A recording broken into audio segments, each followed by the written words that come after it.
คือทุกสิ่งอยู่ในหัวใจน้องคือแสงไฟช่วยส่องทางเดิน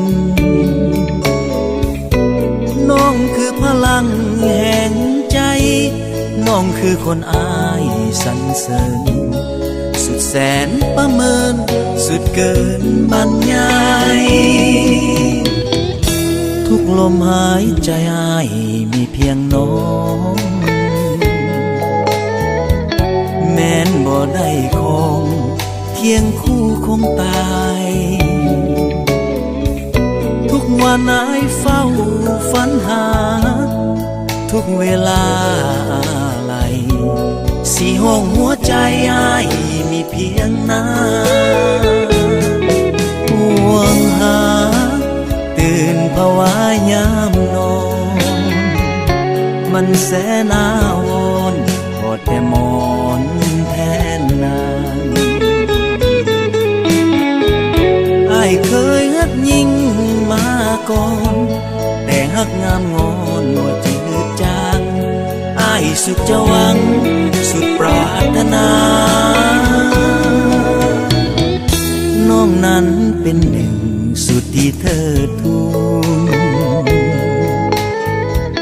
เป็นสิ่งเกื้อกูลที่มีคุณค่าน้องคือนางหนึ่งในดวงใจน้องคือคนอายปรารถนาแสนนักอุตสาห์อาศัยเทียมเท่า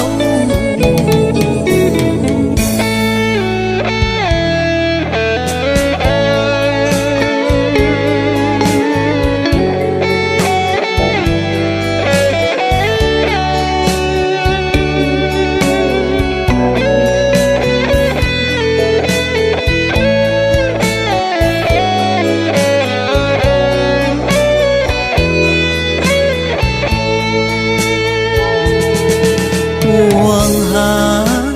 ตื่นภาวะยามนอนมันแสนอาวรณ์กอดแต่หมอนแทนนางอายเคยฮักยิ่งมาก่อนแต่ฮักงามงอนว่าจืดจางอายสุดจะหวังสุดปรารถนาน้องนั้นเป็นหนึ่งสุดที่เธอทูลเป็นสิ่งเกื้อกูลที่มีคุณค่า